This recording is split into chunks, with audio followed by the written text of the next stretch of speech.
Dynamic spinal mobility.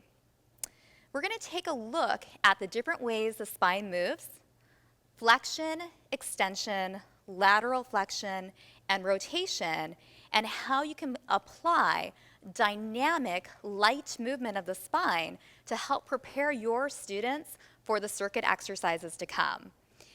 Now, I need you to note that any students that have any type of spinal condition should have physician's clearance before they participate in a Silver and Fit signature class. The Silver and Fit signature class is designed for the general population that is cleared. So the student should be cleared to move their spine. So we're going to start looking at the spinal movements from a seated position. So your students are sitting nice and tall in their chair, and we're going to take this just very, very gently. Now again, we've talked about sitting, we've talked about students being slumped and in this position, so we don't want to overemphasize this flexion of the spine. So we're just going to start with the fingers right by the knees, and we're just going to have them reach forward a little bit, and they're going to slide their arms back to their hips, expanding the chest and bringing their shoulder blades together. So this flexion and extension of the spine, it's very, very small. So they're just gently flowing through flexion and extension of the spine. Moving to lateral flexion, your students' hands are going to be down. Now it's very important that they keep both buns planted on the chair. If they were to lift off the chair, there's a possibility that they could actually, with that weight shift, fall off the chair. So we want to cue them to be grounded, and this is a very, very small movement for lateral flexion. We need the spine nice and lengthened and long, the chest lifted, and they're simply just going to reach down just a little bit and then come back up. Reach down just a little bit and come back up. Now the tendency for your students is they're going to want to slump forward and they're going to want to reach a little bit too far, so they're going to come here.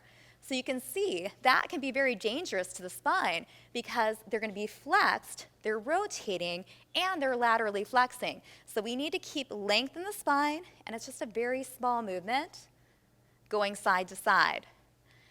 So you'll notice that I'm keeping my hands down. So for some of your students, we'll call this a slide. It may feel better than taking their hands above their shoulders, but another option is have your students think they're just waking up in the morning. Just have them stretch up to where it feels good to their shoulder and come back center. And again, it could be a small stretch, it could be a bigger stretch, depending on their mobility. We're going to move into rotation of the spine next. Again, it's a small movement. We want them moving and rotating from their thoracic spine, so the upper rib cage area.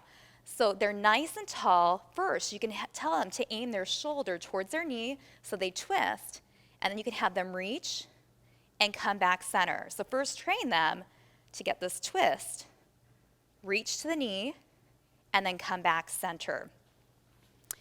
Now what may happen is your students may just be moving their arms, right? And we're trying to get rotation. So that's again why we're going to shoulder to the reach, back center, shoulder reaching, and back center. Now we're going to take all these movements of the spine and we're going to look at the next progression, which is standing with light support. So for your students that are up, and again, they can gently hold, always, we have the option of side or behind, wherever they're more comfortable.